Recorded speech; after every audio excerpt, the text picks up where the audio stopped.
I'm Amanda Knox, and you're listening to Hard Knocks.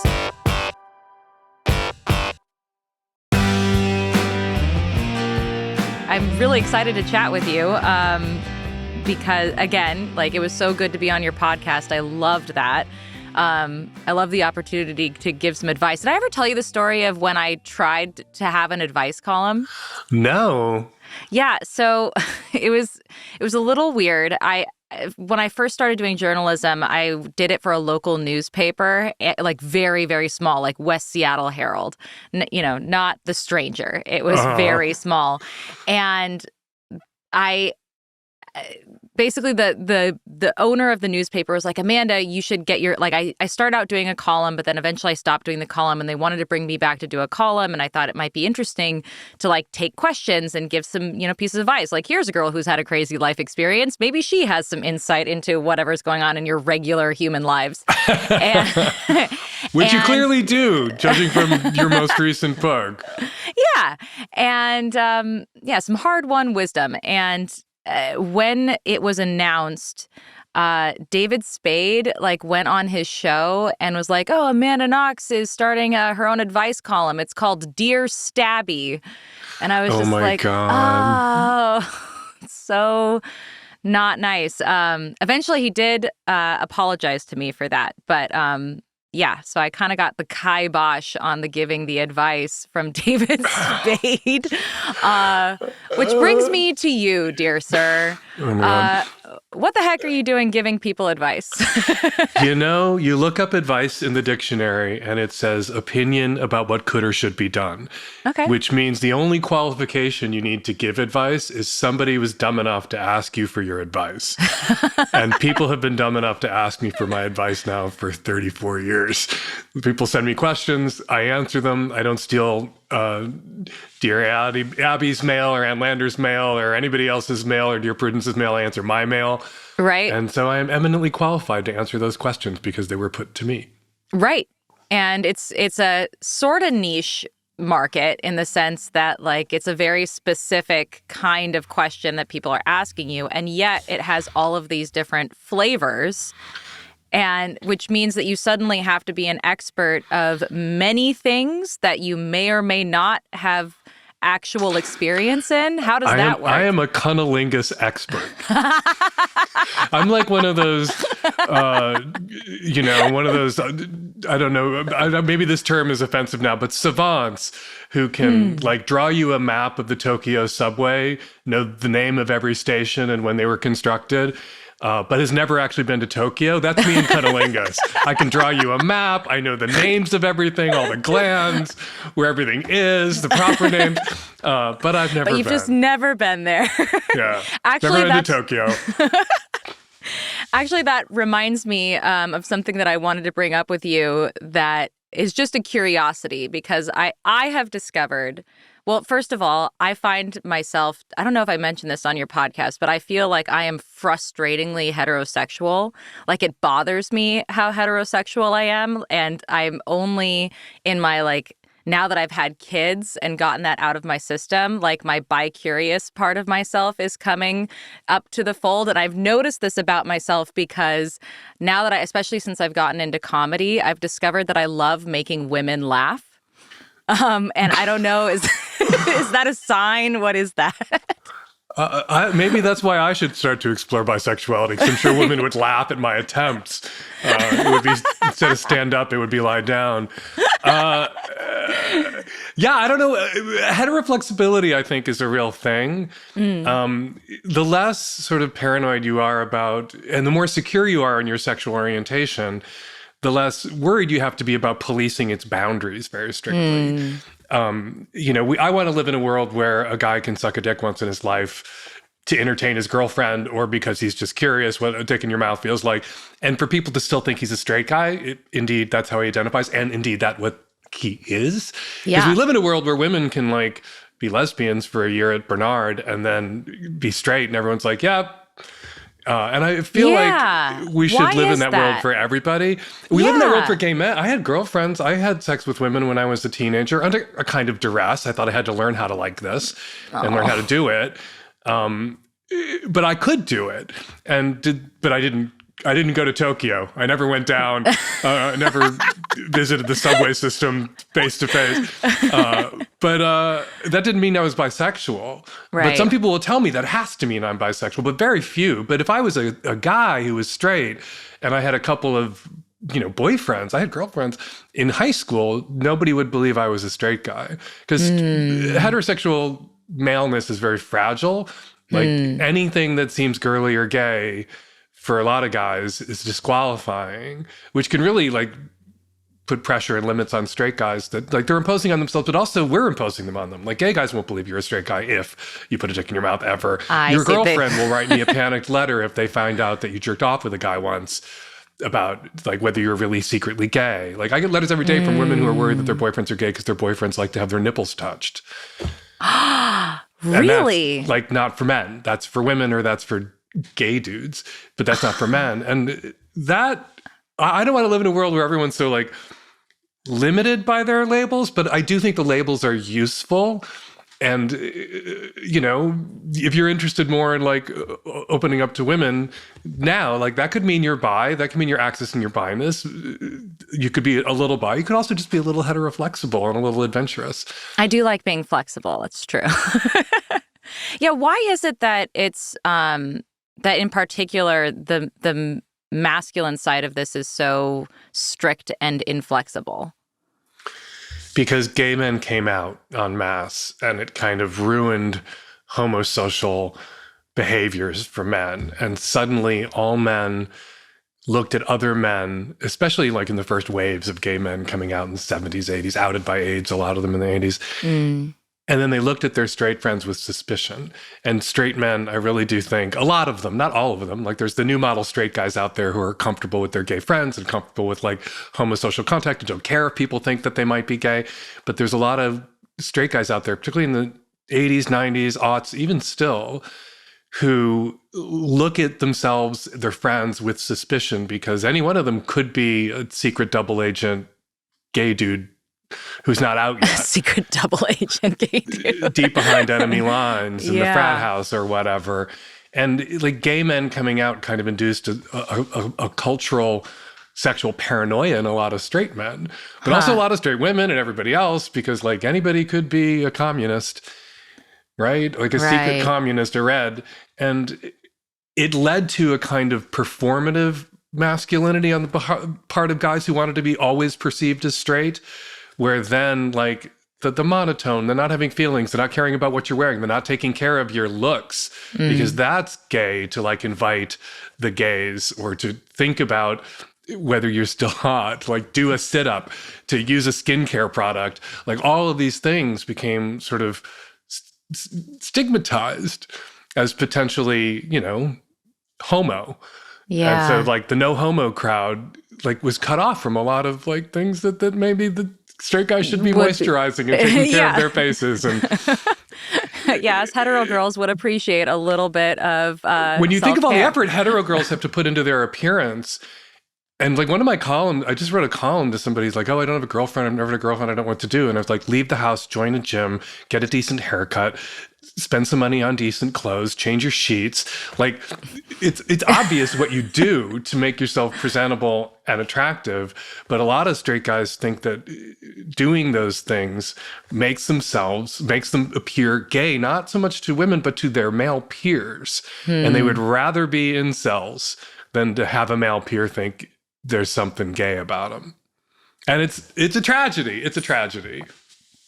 Okay, so... And gay men did this to straight men. We really did. Because we used to be like closeted, and like we used to say to straight men, oh, you can get a blowjob and still be straight, but like as long as, if you're getting your dick sucked, a mouth's a mouth. But then like gay men turned into like, no. Like we began to police the boundaries of gayness in a way that excluded straight men from some of that blur and mush around the edges. Do you like... I think that's bad. I think it's bad. Yeah, it's regrettable. Yeah, and it's not. I'm not one of those gay guys who wants to like suck straight guys' dicks. I like find heterosexuality in men not repulsive. Like I'm not like repelled by. I have a lot of straight male friends, but I'm not one of those gay guys who fetishizes. Like like I'm gonna flip him, I'm gonna convert him, I'm gonna turn him. It's hot that he doesn't. Like I like cocksuckers. I like I like You guys don't that you need to can tell are gay conquest. from the International Space Station. It goes over and the Russian guy looks down and goes, look at that faggot there. That's my boyfriend. That's the guy I go for. So I'm not like fetishizing them. I just wish I want everyone to be more comfortable and less paranoid. And it's not just straight guys doing this to each other. Like gay guys do this to straight guys. Straight women do this to gay guys. Bi women do this to guys that they're dating, because there's a lot of bi women out there who are comfortable with their own bisexuality, but are not comfortable with their straight boyfriend being perhaps bisexual or heteroflexible. And it's Where is sad, all this and it's making them vulnerability? crazy. Yeah, where is all this vulnerability and paranoia coming from in people? Is it like a fear of what is that? What are they afraid of? Of being gay or being perceived to be gay. A Okay. lot of them. Fewer of them now than like 40 years ago when I was young and 30 years ago. Fewer of them now, but still a great many of them. Like status is one of the things we're seeking when we're moving through the world and acquiring sex partners. Like there's a certain amount of display involved with the choice of a mate and to be chosen by a mate. And there's just this kind of cross purposes of the status thing for a lot of men, where they want the status of being perceived to be super masculine and never being perceived to be potentially gay or feminine or effeminate in any way.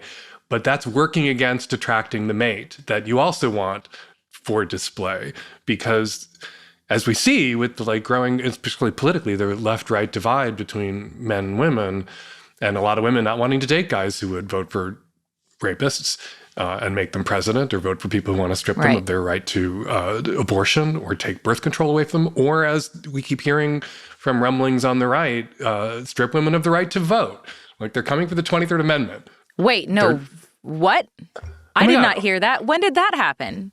All of these powerful right-wing figures on the fringe, but we've seen with the right, the fringe becomes the carpet if you wait long enough, are saying that the 23rd Amendment was a mistake and giving women the right to vote was a mistake, because if only men voted, they show in like all of their little charts and graphs that they're constructing in their free time, because no one will fuck them. They are unfuckable hate nerds, as Mark Maron calls them. That if only men had the right to vote, we wouldn't have had a Democratic president basically ever. Yeah, great. Like, Google it.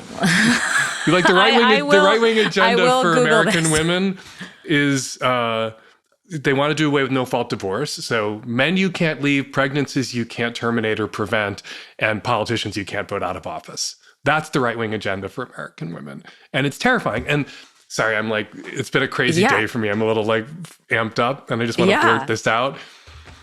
We've only had a kind of gender egalitarianism, rough gender equality for about 100 years. For tens of thousands of years, all of recorded human history, women were property and basically chattel and slaves. And what you have now is a large group of men who are like, we don't like the New Deal around gender and sex. We want to return to what it was for 20,000 years. And that is possible. That could happen. Like rolling back 100 years of social progress to return us to 20,000 years of deeply carved grooves into human cultures and societies, that's a doable thing. And I'm worried. I'm worried because a lot of men are getting it into their heads that they have to be better men and more competitive, because the choice for a lot of women now, if it's a shitty guy or no guy, is no guy. Yeah. And the choice had to be some guy, which tilted the playing field in favor of men, because a woman didn't exist socially, couldn't have a checking account, couldn't sign a lease, couldn't get a job without a male partner. And that was true of my mom in the 60s, when she couldn't get a credit card without my dad signing for it. Yeah. Right? So this I'm thinking of my mom, who, when she got pregnant as an unwed mother, had to stop being a school teacher until she got married. Like my mom, I'm only 38 years old, and she almost lost her job because she got pregnant with me. All of these things advantaged men in the sexual marketplace, and they're gone. But they haven't been gone for long, and there's a lot of men who want to bring them back. And it makes me worried. It scares me. Mr., psychologist. Where is that coming from? Where is that? I'm not a psychologist. I know, except that you spend your entire life, 30 years, getting into people's heads and talking to them about their most vulnerable, intimate secrets. This feels like it's coming from a place of vulnerable intimacy. Like, what is that? I think it's coming from a place of rage and a kind of unarticulated, hard to inchoate. That's one of those words you read and never say out loud, and then you say it out loud and mispronounce it and sound like an idiot. This kind of inchoate rage where men, a lot of them, the collective subconscious of a lot of men, they can't articulate, they can't even identify what it is that's changed and shifted that feels to them like it's unfair in some way. And yet what it is now fair. Like that meme you see going around that if you've benefited from systems of oppression, equality feels like you're oppressed now, or fairness feels like you're oppressed now. I'm butchering it. But I feel like that's the beating heart of the kind of MAGA incel pronatalist right, is this sense that they used to play this game where they had all of the advantages, and now they have to play a game where they don't have any advantages, that the advantages are pretty much equal, and women have more power and control.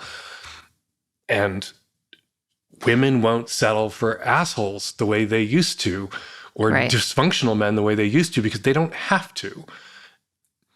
And what are you going to do about that if you're one of those guys that they won't settle for? Are you going to get better, be better, get into therapy, get a decent haircut, do a sit-up?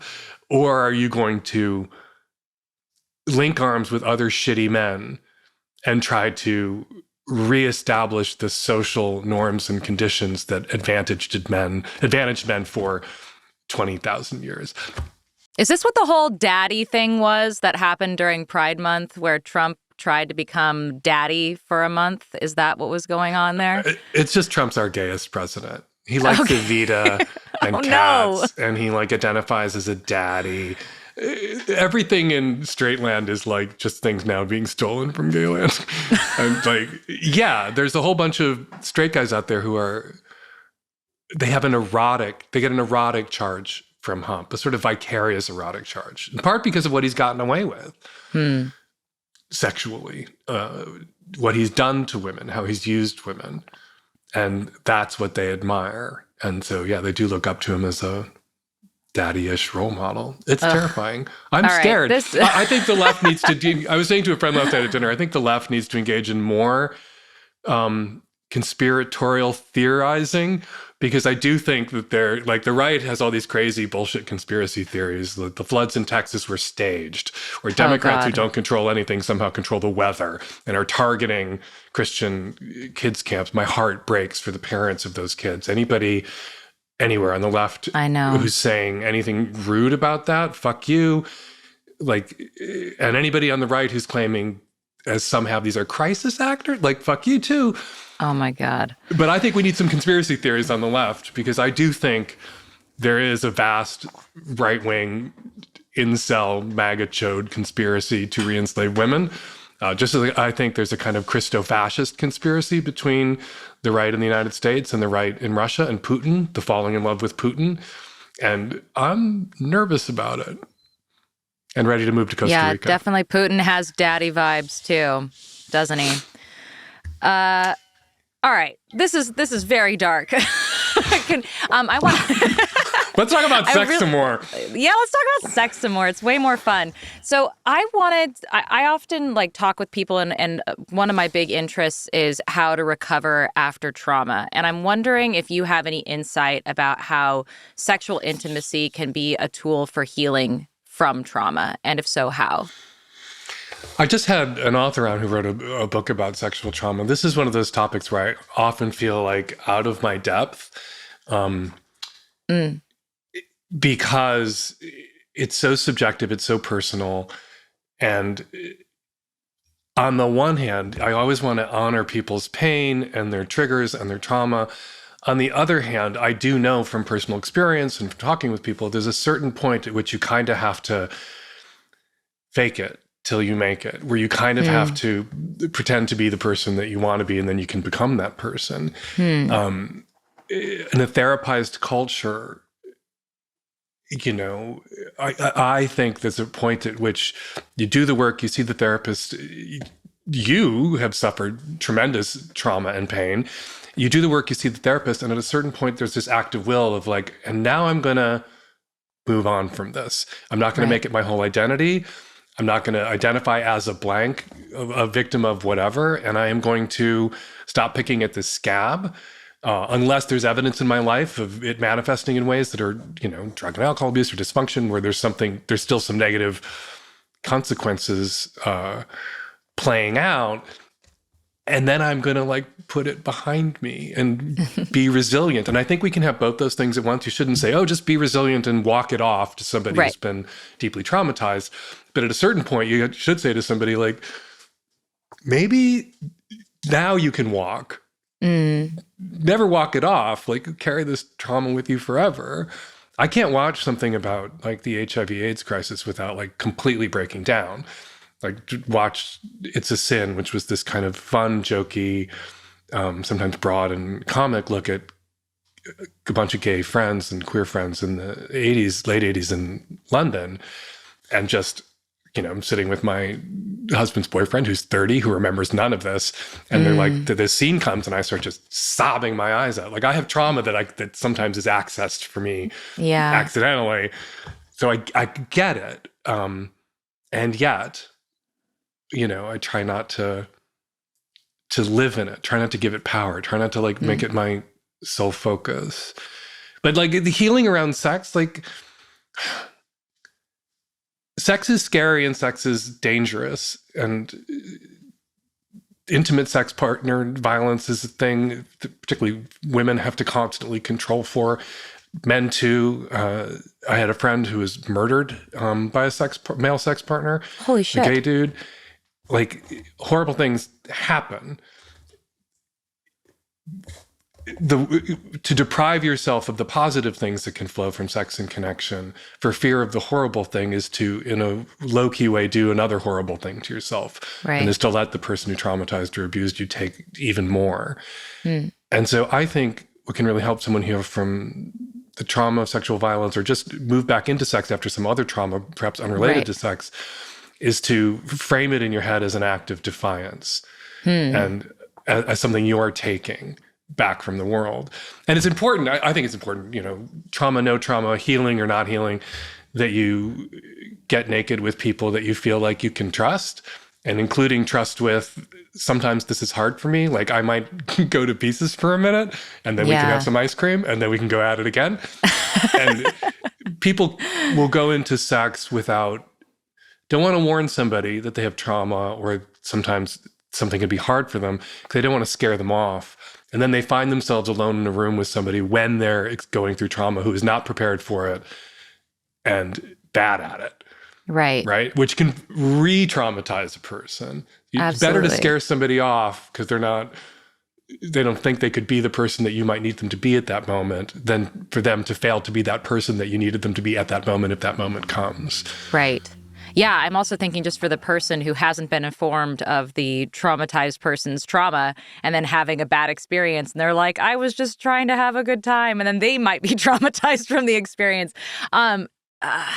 So I'm hearing that I'm even just thinking for myself back to when the first time I came back and became a sexual person after, prison, actual being in prison, isolated, the possibility of sex, not impossible because there were literally other people in a cell around me. But as I mentioned before, I'm frustratingly heterosexual, even in a prison environment. And which is the environment they literally invented the term situational homosexuality to describe. Right? And even there, I couldn't be cracked. It was. Although I will say, like, maybe if the right girl had came along, but I wasn't exactly surrounded by people that I was, attracted to. Coming back into being a sexual person after not just being isolated from sex for a long period of time, but also not having had a ton of sex prior to this. In general, anyways, I was only 20 years old when I went into prison, and I only started having sex when I was 18. So I had limited experience with sex. And most of it like most early sex, was not great. So, it was not good. And then being vilified for my sexuality for that entire stint of the time, and then also continuing onward after I got out. Like, even trying to figure out who I was as a sexual being after coming home was like, how do you even begin to do, like, how do you even begin to get to know yourself as a sexual being in light of like all of the different traumas that you have coming at you?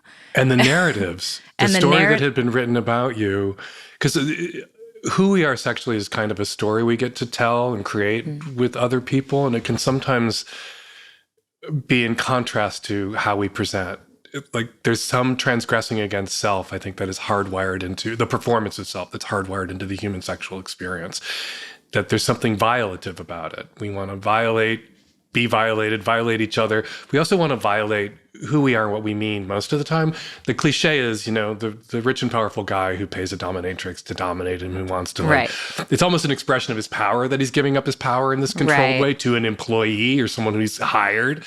But it's a truism. The gay guy who's like out and proud, but when he's sucking a dick, he wants to be called a faggot. He wants to hear all the hate words, right? Right, totally. And the powerful feminist woman who wants her hair pulled and to be called a slut during sex by the boyfriend she chose to do that, right? We want those contradictions. And for you to come out of that experience into this world where you weren't able to create your own erotic narrative, you weren't able to, like, for this story to unfold and you to, like, help shape it, but also for it to reveal itself to you because it had been written for you. And I imagine every move you made sexually felt like you would worry that you were succumbing to that narrative or affirming something about that narrative. Or that just someone would have access to my narrative and then sell it to some tabloid. Oh my God, God, I love this idea. I hadn't ever thought of this before as one's sexuality being like an intimate narrative that they are writing for themselves. It's a story. Yeah. A relationship is a myth two people create together, but who we are sexually, that, like, zone of, I sometimes tell people in relationships, like, your partner has the right to a zone of erotic autonomy. You have complete freedom there, and you can't cede that to anyone. You could pretend, and people sometimes like to pretend they're complete control of their partner's sexuality, which I think is creepy and controlling and weird and is not going to work, and it's going to be an engine of conflict in your relationship. And so don't try. But I forgot what I was talking about, but there's something about that space in ourselves, and to, like, bring that out. For me, like, it comes out in narrative, but I'm a little weird. Like, I don't watch porn. I read stuff. I like erotica, which kind of is, like, more female coded than male coded. Like, most men watch porn, and I like stories. I like narratives. Yeah, I love a good. Yeah, what's your favorite? What's some of your favorite titles? Have you ever read The Ages of Lulu? I have not. But if I tell you that, then I'm telling on not just myself, I'm telling on my partners in ways that they're not comfortable with. Like, some of my favorite dirty books are, like, right over there. But if I, like, show them to you, my boyfriend will get mad. Okay. Fine. I understand. No, the reason why I'm sort of struck by that is because I think one of the ways that one of the best ways that we can sort of go at our traumas or, like, move on from them is by putting them within a narrative context, right? Like, one of the ways that trauma can impact you is you feel like you experience something called narrative foreclosure, where you feel like you are not the one who's in control of your own story. You're not even the protagonist of your own story. You're the pawn in someone else's story. And that's how you became diminished as a human being in whatever way the trauma unfolded, be it sexual violence or be it some other kind of violence or trauma that's imposed on you. And I think that finding, like, the intimate, the very, like, specific and focused intimate space of sex as a place, like, as a safe space in order to try to take back control of your own narrative, even if it's, like, a private one, seems really, really beautiful and healing. But challenging, because there's an important part of sex where like coming out of your experience or other experiences that others may have had where they felt out of control, deprived of their bodily autonomy. Mm-hmm. And there's a certain part of sex where you're ceding control of your body and not negating your autonomy and right to withdraw your consent and all of those other things, but sort of in free fall where consent is concerned, where you've consented and like it's going, it's happening. And you can, unlike an actual skydive, you can stop and end it. But like there's a certain, my boyfriend and I call it like the bungee jump. There's a certain bungee jump. Like you're standing there and you're going to leap. And once you've leapt, it's hard to unleap. It's hard to stop halfway down. And that's scary for people who were pushed, I think. And their control of their own body was taken from them because there's no part of sex with another human being. Really, there's even no part of solo sex where you're not ceding control. Because even when you masturbate or play alone, you're giving yourself over to your own erotic imagination. And you're giving yourself over to desires and thoughts that you may have, not reptile brain, higher brain issues with your own desires that create a tension and conflict, which can fuel eroticism. Right. Like our erotic inner lives aren't problems for us to solve. They're like places for us to play. And those conflicts and tensions that play out in our human erotic imaginations, like more so than play out in the erotic imaginations with squirrels or pigeons, like it's interesting. Like humans are narrative creating animals. We're storytellers, and our sex life and our erotic inner lives are a story that we're telling ourselves that occasionally busts out into meat space and expression, solo or with somebody else. And that's always scary. That's scary for people who haven't suffered trauma. It's scary for people who didn't go to prison for 4 years for a crime they did not commit. That's scary. And I hear from people sometimes who like want to have sex and never want to be scared. And my answer is always, then you can never have sex because it's always scary. Even with a partner you completely trust and love and feel safe with, because those are the people that betray people. Those are the people who can really break your heart, right? And there's some part of you that's like re-upping for the relationship with somebody that you've been with for a long time. And you're like investing more and more trust in them. It's almost like putting all of your money in one stock. That's a long-term relationship, right? You're just investing more and more of your emotional and sexual interest, capital, everything in this one person. What if that stock fails? Right. Right. What if it's been a dry season? Yeah. So speaking of, it should be scary, right? Yeah. Yeah. I think you're right that there's like, if it's scary, that adds to the erotic tension of it, which is interesting. Like, why is that a universal aspect of eroticism, the scariness of it? Well, I don't think there's any way for sex to not be scary because sex is so consequential potentially. Pregnancy, sexually transmitted infections, getting your heart broken, violence, like it's really consequential. But I do think there's people in like the 90s, the aughts, so much writing about sex negativity, so much. And I'm a very sex negative, sex positive person. Like some people think I'm judgmental, some people think I'm too Catholic, but the sex negativity, I think, is not about religion, although religions certainly animate it and amplify it. I think it's hardwired into the human experience because we are mature enough pre-puberty to understand what sex is and be appalled by it. For most kids, when your parents tell you where babies come from, your reaction is horror. Yeah. You put the thing you pee out of in mom, that's where babies come from. Like kids, and then you're like, I remember saying, well, I'm never going to do that. That's disgusting. And then puberty comes for you and it's like, oh, you're going to do that and so much worse, right? You're going to eat ass and you're going to drink gallons of spit and you're going to have sex that can't even doesn't even have the dodge and cover of we're just trying to make a baby. No, because you're never going to have trying to make a baby sex. No. Right? You're just going to fuck boys' asses for the rest of your life.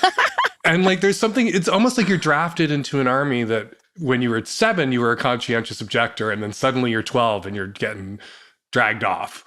And that feeling of being pulled under and pulled out to see sexually, that induces a kind of terror. It's one of the things that's so scary about puberty. And I don't think that ever goes away. And there's some part of the human erotic imagination that's always processing that. Most kinks are eroticized fears, right? And at their root is a kind of fear of sex. And one of the things I get in trouble with sex positive people for saying is like, you should be scared of sex. I think that's, I think it's like, because anything can happen. Yes, it's powerful. Yeah. It's more powerful than we are. And this is the right wing. The left wing mistake is like, sex is all like wonderful and all sexual expression is wonderful. And it's like, I don't know about that. Right. And the right thing is like, sex is this thing that you should shut down or control and dam up, and you can't dam it up. Or that we're in charge of sex. The lie we tell kids is you'll grow up one day and you will have sex. And what we should tell kids is you will grow up one day and sex will have you. And you negotiate with sex, you negotiate your surrender. You're negotiating from a less powerful position. Sex has existed for 500 million years. It built us through the processes of natural selection and spontaneous mutation. It's building whatever comes after us. It's bigger and stronger, more powerful than we are. And we have to stop pretending that we're in control of it. That doesn't mean we all get to be Caligula and do whatever we want. We have to be moral actors, but we have to give sex what it's asking of us in some way. You have to like build release and tolerance and allowance for who you are sexually and what you want into your life. Or you're going to be one of those Christian preachers who gets caught with a rent boy in a motel room. Like the thing you try to deny or dam up is going to have you. It's going to, the truth will out and it will out you. And like, you want to be in control of that so that it flows through your life in a way that isn't going to lay waste to your life, isn't going to destroy your life. Okay, so how do you choose your own adventure? What are some good questions for someone who is trying to choose their own adventure? And how do you do that when you ultimately are not the one who's in control? You're in control of when you give up that control, right? So, and that you can withdraw your consent to like having given up your control, hopefully. But there is that bungee jump moment. How do you bring it into your life? Well, you move through the world, you go places, you do things, you meet people, you have good experiences and bad experiences. You try not to round up all past good experiences too bad if the relationship didn't work out, or as you found more out about this person, you were less into them. I think there's a lot of, like Christine Emba's book, Rethinking Sex. There's a lot of seeing sex in the rearview mirror after the relationship became like one you didn't want to be in, and labeling it after the fact bad sex. Bad sex happens. Bad people inflict bad sex on other people. Sometimes bad sex happens because two people are just bad together, and there's a certain like alchemy. And sometimes like people are monsters and are horrible to people. But there's a lot of like, well, the sex was great, but now I feel bad about that great sex because they turned out to be a shitty person. Right. And I had all this sex that felt great, that led me to keep putting up with the shitty person's shittiness because the sex was good. Now I feel terrible. That's all bad sex now. And don't do that, right? It's all can be a learning experience, even bad sex or sex that you feel bad about later that was good at the time. Totally. But you got to be honest with yourself about what you're trying to leverage into your life. Archimedes, give me a lever and a place to stand and I can move the world. Okay, for a lot of people, the dick is the lever. For other people, the clit's the lever. What are you trying to leverage into your life with that? And to be honest with yourself about what it is that you want. And sometimes what you want is not what makes you feel safe. What you want is not what you were expected to want. And sometimes things that you want are things that if you got them in reality, you would realize you didn't want them. And the only way to figure that out is to get some of it. Some people have fantasies that they never want to realize. And sometimes they only realize that these fantasies are fantasies they don't want to realize after they realize a little bit of it. Right? And then there are people are burdened with sexual desires that can never be acted on for ethical reasons, for moral reasons. Or are impossible. Like, I'm into centaurs. Well, good luck with that. If there are no centaurs. The sex robots are going to come and they'll finally be like sex centaur robots. It's not going to look like Jude Law and AI. It's going to look like The sex robot brothel is not going to be like Yeah, it's going to generically be some attractive. octopuses for sure. Yeah, 50-foot tall women using billionaires as dildos. That's going to be the sex brothel. And I would watch that film, actually. Yeah, and we should go in on that business model together. But how to figure out who you want. Like, it's about experimenting in play and taking risks and putting yourself out there. Yes, because especially if, like, I need the gay label because only something less than 3% of men are gay. So if I can't, like, slap the gay label on myself, it makes it really hard for the other gay men to find me. And I want to be found. And so labels are useful, and they're not necessarily permanent. And like a label that worked for you at one stage of your life might not work for you at another stage of your life. And you can be fluid. You can change your label. But everybody I've ever met who's like, oh, I'm opposed to labels. Like, why do we have to have labels are for clothes? Is usually benefiting from they're in the vast overwhelming majority. And the assumption about who you are benefits them or accurately defines them. Got it. Mostly straight people who go, why do we need these labels? And it's like, you don't need them. We need them so we can find each other in the crowd of you. We need a signal, a flag to wave. Yes. I need my bat signal. Yeah. So I'm curious. So I was thinking about identity and labels. And I mean, clearly your label is important to you, is meaningful to you. Do you think that being publicly defined, especially by your sexuality, right? Because it's such an important part of your career, even, is like, I am a gay man who gives sex advice. To straight people very often. How do you see, do you think there are any parallels between how you are labeled and how someone like me is labeled? Wow, there's a kind of parallel and a paradox, because I was labeled and I denied it. Like, I was called gay. And, I explained to a friend who calls it the F slur, like faggot, calls it the F slur. And he was like, he doesn't understand why anybody who's a gay man, and he's a gay man, would want to be called that during sex. And I'm like, I love it. And I explained to him, like, people called me a faggot when I was 12 and 13 and 14 and 15. And I had to say, no, I'm not, so that I didn't get killed. So now when a guy who's like dick I'm sucking calls me faggot and I get to say, yes, I am, I feel very healed because I don't have to lie about it anymore. And it feels affirming and healing in a way that my friend who was never called faggot when he was 12 doesn't understand. And so, like, the labels that were applied to me were painful but accurate. The labels that were applied to you were painful and inaccurate.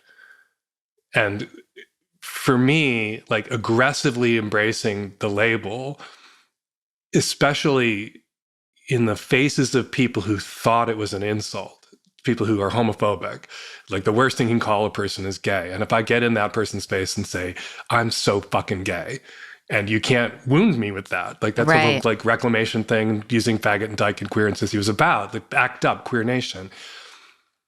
Like, for me, it feels empowering and affirming to embrace the aggression of those labels, to turn that aggression back around on the people who tried to wound me with them. You were labeled in this way where you've had to try to live it down. You've had to try to prove that the people lying were liars, which is almost impossible to get out from under the narrative about you, which was not true. Yeah. And it's, for me, embracing, like, what I had been called was freeing. And for you, you're either performatively living it down in a way that could feel inauthentic or other people might perceive as inauthentic. You can't confirm it because it's not true. And not just the crime, but, like, the caricature. Right. So you seem like a sexually, like, healthy, whole person now who owns her sexuality. That is itself maybe a little, like, parallel to the defiance of, like, gay people who, like, are aggressively gay about being gay in the face of people who would still like us to be ashamed of it. So maybe there are multiple parallels here. Maybe there is some seed or something that. Well, I think what I'm circling, our I mean, I'm circling around this idea of, like, I don't know if I am like a sexually whole human being because of feeling afraid of how I would be judged for being a sexual, like a totally sexually curious human being in the world that specifically, you know, just slaughtered me for being a sexual being. And like, I think that I have uh, held back or repressed a lot of just like curiosity because I just didn't feel safe. I didn't feel safe to express them with people. And I feel like to this day, I don't feel entirely safe. Like, you know, I, the, I'm curious about things that I've never got to look into because it's like, how could I trust anyone? You know, like You're still in your 30s, right? yeah, I'm going to be turning 38 in 2 days. So, Well, happy birthday in advance. I don't feel like I fully came into completely owning my sexuality until I was in my 40s. yeah, is that like So the good there's age? still time. And The I think perimenopause is going to be awesome. and I think it's actually it is often when, in my experience, many women or people who are assigned female at birth, yada yada yada, fully come into who they are sexually. Interesting. Why is that? I don't know, but the thing I always hold up as an example is like, guys know what their kinks are when they're 15, when they're 14. Women seem to come into their kinks in their 30s and 40s. The 50 Shades of Grey phenomena is what I always point to. Totally. All of the people reading that book, the people who put it on the bestseller list and forced that horrible movie to be made, they weren't 18-year-old women. They were No. 38-year-old women. They were 45-year-old women that got into those books.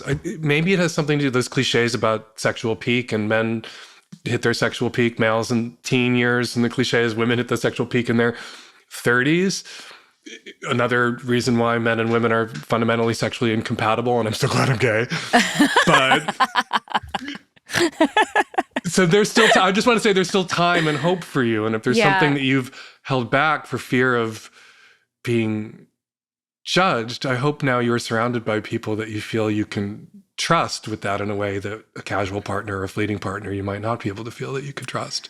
Yeah, and no, explore those things. I still have hope for myself. I do wonder if there's something of a biological clock to it, in the same way that like a woman's biological clock tells her, I'm about to become like either childless or I have to have a baby right now, just because that's the physical reality of my body. And I'm wondering if it's the like on the tail end of that, after you've sort of gotten that, your body checks that off its list, you have reproduced. Now it's like, now you can be a sexual, like, you know, human being. And now you can really have fun. It's no longer just about, has that like, and I'm also wondering if it's a little bit the biological clock of thinking, oh, as a woman, I'm afraid that at a certain point in my life, I'm going to be sexually undesirable, because I've been sexually desired for so long, but I know that imminently ahead of me is a point where suddenly I'm not going to be sexually desired.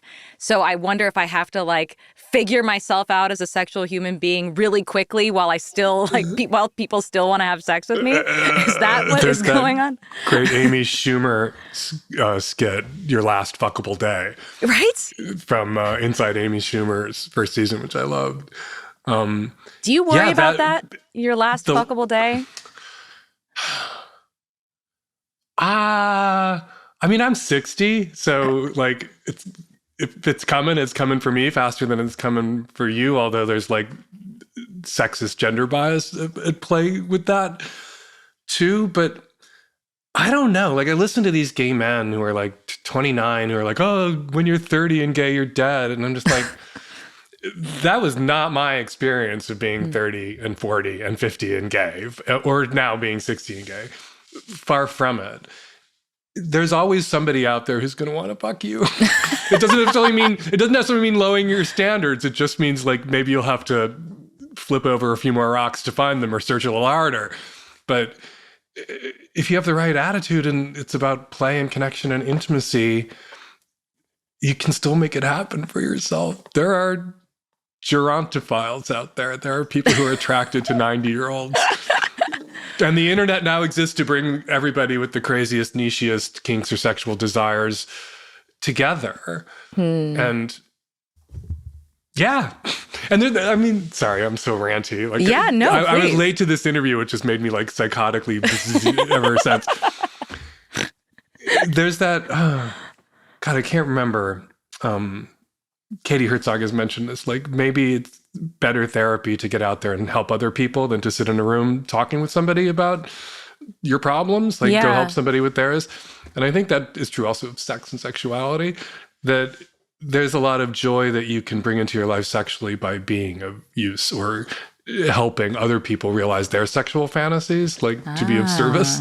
And that has worked for me in big ways that I can't articulate or describe in any detail, lest my boyfriend call me in a furious rage. Oh, yeah, that has to be hard. Like especially when you're giving advice to people, at least I know from giving advice that I feel a strong impulse to share my own personal experiences to sort of give context to the advice that I am giving. But how do you manage that for yourself? 30 years ago, I met my husband, and like it was the 90s, and I was writing Savage Love, and I was doing what all the sex writers were doing in the 90s, which was writing a lot about myself and my sex life, like Sex and the City, like Anka Rankovich, whose name I can never remember or pronounce correctly. There were this like wave of sex writers who wrote about their own adventures. I was doing that a little bit because I was mostly doing sex advice column, but I would like weave in some stuff. And I met Terry, who was like, you can write about your sex life or you can have a sex life with me, but you can't have both. You can't do both. And I stopped writing about my own sex life because of Terry, and he wanted it to be private. And I think Terry is the reason Savage Love still exists and all these other columns have gone away. Because some people moved on, they were ready to be done. Like, it's weird to write a column for 34 years. Right. But others, I think readers eventually kind of felt like, oh, are you having these experiences because it's coming from an authentic place, or are you just churning through boyfriends and experiences for copy? And what felt like this authentic sort of sharing began to feel performative. Right. Savage Love has never, since I met Terry, which was like 2 years into it, has never been about me. It's always been about my readers. And I think that's the reason why it still exists. And because I wasn't writing about myself. So Terry passed the baton to my boyfriend, who felt the same way. They share this attitude. And so I hint sometimes, but I never share. I never fully disclose. And sometimes I hint stuff that I like give false clues. Like some of them are false flags. So should like throw people off the scent. Just to throw people off. I love that. Have you ever advised anyone who's been publicly ruined, has been canceled? Yeah. I've been a cancel whisperer a little bit, where I like people try to cancel me, and I had advice for people who were going through it. And I don't want to out anybody by giving a super specific example, but the advice I always gave was like, whatever it is that you do, like you're a musician and you write songs, you're a writer and you write things. Like, if there's something you need to apologize for, make your apology, never explain your apology, and then go write or make something else. Because what you want to signal to the people who are trying to tear you apart is that you're not on the floor in the fetal position. And there's a certain, especially when Twitter came along and social media, there's a certain kind of blood in the water. And the longer you go on apologizing, the more you're bleeding out in the water. And so if you had to, something you had to apologize, and I help people like craft apologies for things that they legitimately probably needed to like contextualize and apologize for. But then like, you need to send the signal that you have moved on, that you are capable of producing the work that you were producing, and do the thing. And the minute they see that you're not paralyzed and bleeding out, they all little like shitty piranhas on the internet swim off in search of somebody that they can kill. And so, yeah, there are people I've talked through their cancellations and who have uncanceled themselves in the process. What makes for a good apology? You said you've helped people craft apologies. What are the elements? Well, if there's like, not to use the weasel language, I'm sorry if what I said offended you, like, and you can own it. And then like people now feel self-conscious about offering any context because then they'll be accused of just making an excuse. But that accusation comes from not everyone on earth. It comes from malicious actors who were never interested in accepting apology in the first place.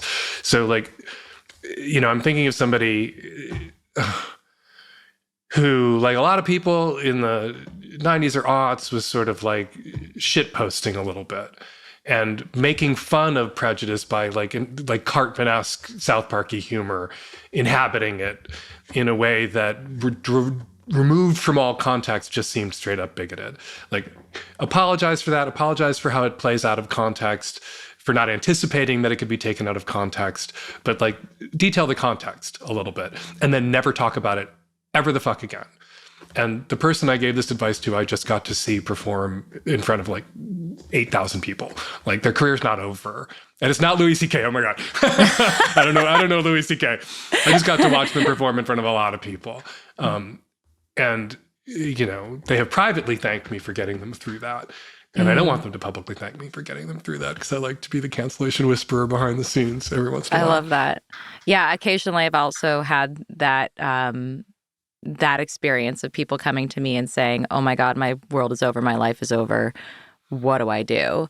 And it's like, well, don't let yourself be defined by your worst moment, right? And I think another thing, just as someone who is still like waiting for the apology that I'm never going to get and accepting that, like the thing that I know would be most healing and most valuable to hear is just like for someone to affirm a true thing that happened that impacted me negatively, and just to affirm that is a reality. Like, please don't gaslight me anymore. Just say the truth of what happened. Say that it was wrong. Say that you're sorry. Even give me some context, because I want to understand, as someone who was hurt, why I got suddenly hit by a train, and then move on, because I'm not in the business of wanting to punish people forever. I just am in the business of not wanting to be continually hurt forever. Well, last time we spoke, when you came on my podcast, after we were done recording, I apologized to you while we weren't recording, and I wanted to apologize to you while we are recording today. Oh, that's really sweet. Because Thanks. the story I told you was Rachel Corrie was this girl from Washington State who went to Gaza and got killed by an Israeli tank bulldozer. And we sent a reporter there to just report out Rachel Corrie's story. And that same impulse should have led us to send a reporter to Italy to scrape together what we could and report out your story. And we didn't. We just regurgitated and reflected and made worse. And I feel bad about the stranger failing you the way it did as a local person and succumbing to the, like, we should have seen through the sex negative spin that was being thrown at you. And it's something that I think about a lot and feel terrible about to this day. Do you really think about it a lot? Yeah, like I was saying to a friend today, like, I can't sleep at night because I like lay down and instantly start like revisiting everything that I fucked up or failed, or every dumb thing I ever said or did. And like, this is one of those things that like at 1 o'clock in the morning, I'm like, yeah, we owe you an apology, but you've only gotten it from me. You haven't gotten it from the institution, which I'm no longer involved with or associated with. And I don't think I was the editor anymore when Gosh, I don't know. You were going down? Because I haven't been the editor for a long time, but I was still there and still impacting what the paper was doing and only cursorily paying attention. I really, really appreciate that. Like, I really, really appreciate that. That it does really mean a lot, actually. I don't know if you, because, I used to read The Stranger every day after high school, I would pick it up on the way home from high school, and I would read Savage Love on the bus, It was really an unforgivable failure on our part not to go like, this is the received narrative here. There's a counter. This can't be it. And we didn't, alternative journalism is supposed to find the other side of the story, supposed to like swim against the current and the tide. And the stranger utterly failed. Like, we succeeded where Rachel Corrie was concerned and utterly failed you, which is bad. And yeah, I feel bad about it. One thing I wanted to talk to you about today was rebuilding trust, and how do people do that, both as people who have been harmed. So how do you like rebuild a feeling of trust that you have for the world or for other people, but also as someone who is like, what about the harmed person? How does a harmed person or a person who has harmed rebuild trust with other people? Oh my God. It's just like, at a certain point, you just do it. At a certain point, you Wile E. Coyote back out over the chasm. And this time you don't plunge, you don't fall. It just feels like you're running out over the chasm.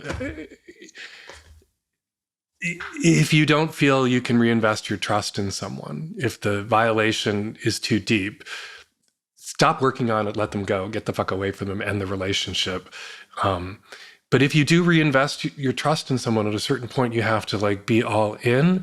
A person who betrayed you that you choose to stay with can't be on their back foot or in the doghouse for the rest of their life apologizing to you every day and have a relationship with you. There are some people who stay in relationships with people who've wronged them or betrayed them because they want to punish them every day. And it is not a relationship anymore. It's a retaliatory kind of shit show hostage situation. That's and dark. The person who did the harm can become the person harmed in that kind of setup where they're always in trouble. And so if you can't release somebody from, you can't forgive somebody, you can't stay with somebody. And I've been with Terry for 30 years. We have had to forgive each other a couple of times, and not for trivial shit. And then what do you do? What do you do after you forgive somebody? Well, you suspend your disbelief. You're like, everything else this relationship is about is so good. I'm going to stay in this relationship, even though I know this person has it in them to hurt me like this, to betray me like this. And I'm just going to pretend that I don't know that so that we can get back to what we were before, which is almost an act of self-delusion. But the benefits from a willingness to delude yourself in that way, in a selective, compartmentalized way to salvage a relationship, can be great. But individual results may vary. People have forgiven people and taken them back and been betrayed again in the exact same ways. Sometimes the trick is to like, cheating. I'll end so many relationships.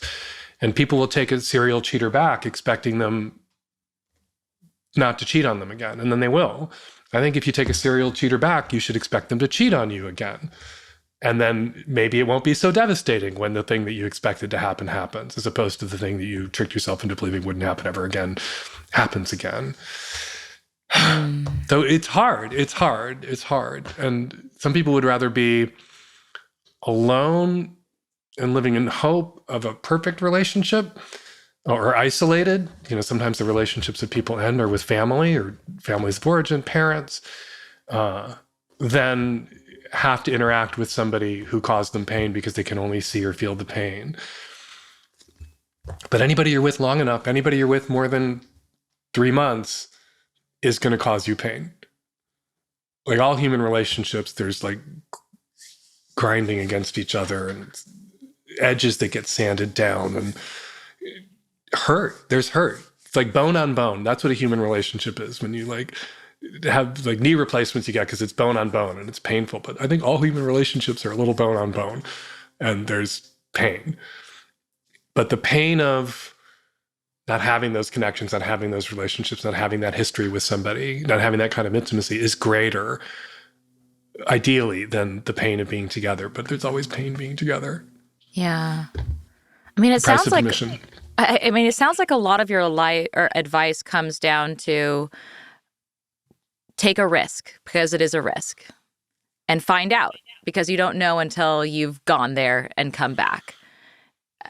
Has that always worked you're out? gonna get hurt, and maybe it's just the Catholic upbringing. You're gonna get hurt, and you're gonna die. Okay, now what? And in the meantime, now what? Okay, And, so a lot of it is about being resilient then. It's like and having realistic expectations.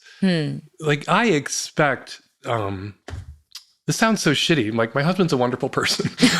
I expect that he will hurt me because he's in the best position to.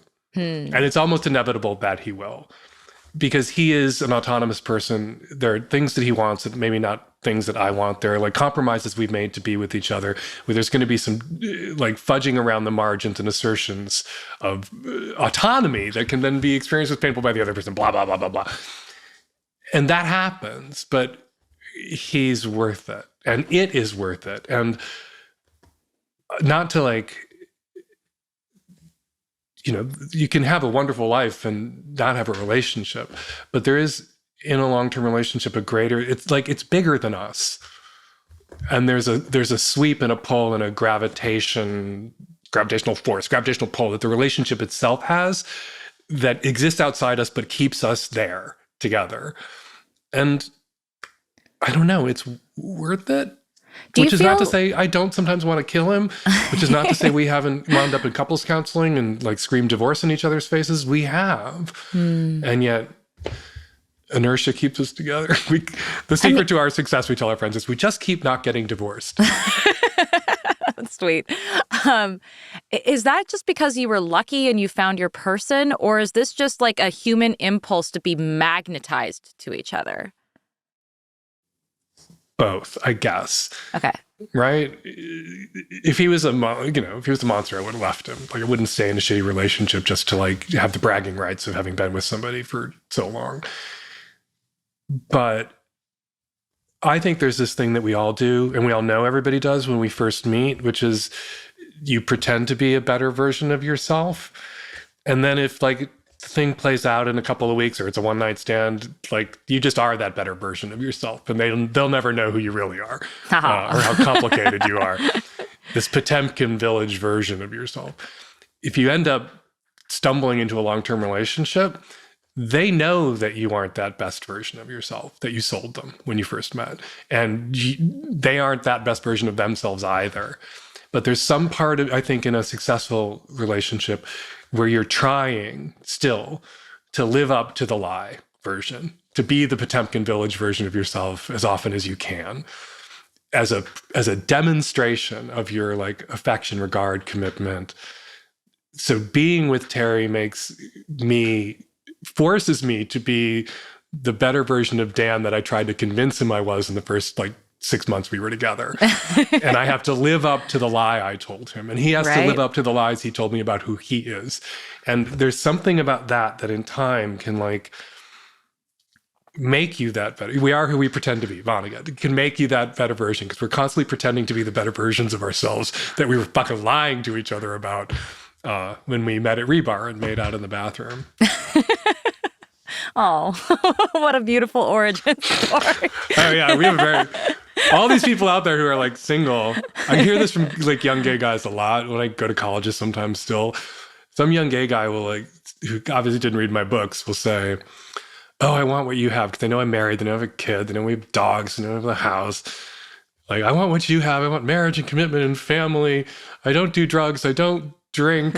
I don't have one-night stands. I don't like the gay party scene. How do I get what you have? And I'm like, well, I got it by getting drunk and meeting somebody really high at a bar, and we had a one-night stand. So you might want to revisit your strategy. Like, there's so many relationships have sleazy starts that I want people to be honest about them. The friends and family version of how you met is what you tell friends and family. And then like maybe some close confidants, you tell the real version. And that gives people the impression that like almost everybody's in a relationship where we met at a dance at the USO. Right. Right? In 1942. And there's so many relationships where we're like, we met in a dungeon. We met at rehab. We met like doing something incredibly sleazy.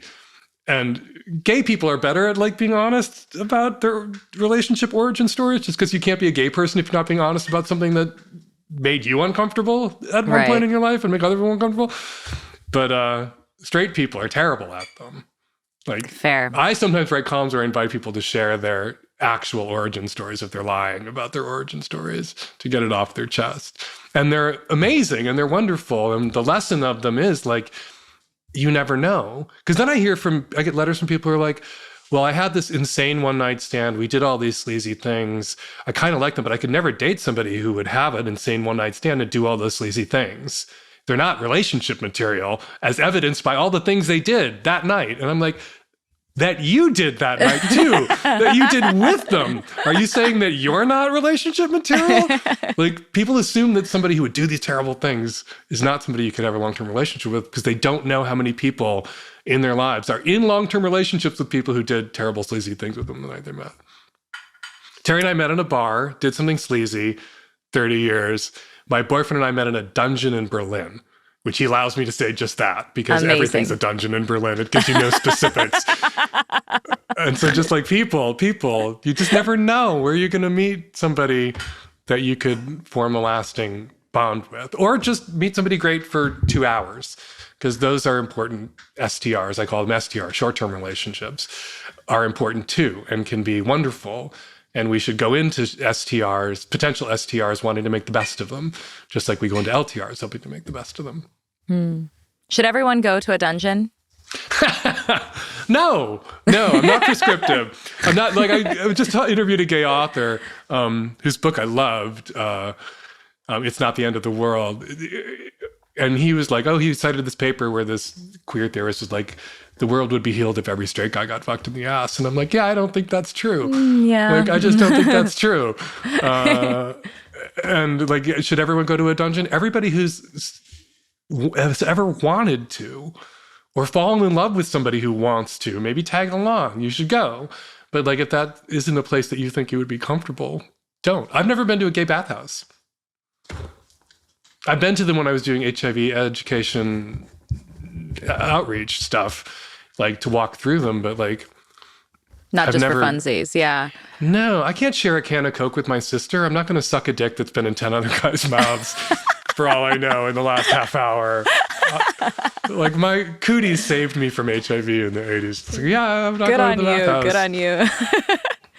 Yeah, you know, I've visited a dungeon, but out of like curiosity, because I had been, again, like accused of being this like dominatrix who orchestrated a murder orgy. And I was actually, it got to the point where I was curious about whether or not dominatrixes felt shitty about like their lifestyle being used to vilify like vanilla normies like me. And so I went and visited and a dungeon and premier dominatrix in LA, and they were so lovely. And I had the most shocking revelation from them when they explained to me that, at least in LA, the dominatrixes have a great relationship with law enforcement, because law enforcement uses them as like experts to determine whether or not someone is actually in the kink scene or is just claiming to be in the kink scene in order to do, you know, domestic violence.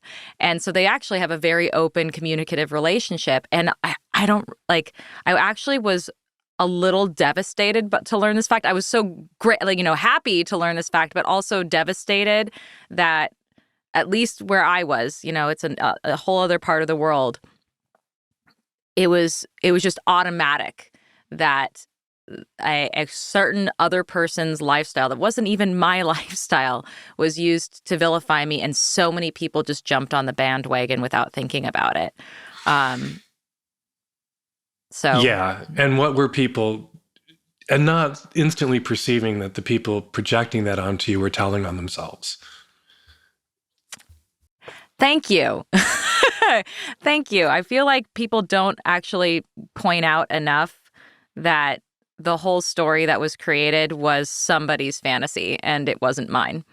Yeah. And the people who create these sorts of fantasies about other people, who then they condemn or imprison, it's the externalization of an internal conflict and weaponized and doing harm. You see this with people who do conversion therapy, trying to like make ex-gays out of gay teenagers, those guys doing that are invariably gay themselves. And they are destroying other people because they can't fully integrate this internal conflict. And that is, in a very particular and unique way, what happened to you. Somebody who was persecuting you was jacking off about it. God, it's so gross and so true. You know, there's one thing I always like to say, because I still mostly give sex advice to straight people, and it was like the big controversy about Savage Love when it first started. It was like, of course, how dare you? And I got this letter today, which is why I want to comment on it really quickly. Yeah. What do you know about straight sex? You're gay. And when people say that to me, that is a straight person assuming a gay person could be as ignorant of straight sex and straight culture and straight relationships as a straight person can be of gay sex, gay culture, and gay relationships. It is impossible. I am a product of a heterosexual act. I'm a product of my parents' straight marriage. I grew up surrounded by straight people. I know things about straight people that the straight person who didn't benefit from having gay parents or being a miracle gay sex butt baby, the first, and growing up in a completely gay, growing up on Mykonos or Provincetown, like you can be ignorant of gay people in a way that I have never been of straight people. And people just assume I can't. Like, what do I know about straight relationships? Oh, I know a lot. And not only, was I surrounded by straight people, I pretended to be a straight person for years. Nobody who sent me that letter pretended to be gay from 12 to 17. Also, why, who is this person who has taken time out of their day to be mad at you if they, I just don't understand. Like, where are they coming from? Did their friend get advice from you and then they passed on that advice, got mad at the advice? Like, what? Literally a guy who is mad that I told women that they should break up with men who will not go down on them. Well, we have now come full circle to the beginning of our conversation to the enslaving of women. Awesome. And weaponizing progressive language against me, actually saying no one should be coerced into doing something they don't want to do sexually. And I'm like, yeah, that's true. I agree with that too. Also, oral should come standard, and any model that arrives without oral should be immediately returned to the lot. And that's granting that, some guys don't like blowjobs. Some women don't like to be gone down on, just the physical sensations, even if they have no hang-ups about it. It doesn't work for them. Everybody's allowed to have their preferences. But if you expect your girlfriend to suck your dick a lot and you won't plant your face in her pussy, even as foreplay, fuck you. You don't deserve a girlfriend. Here.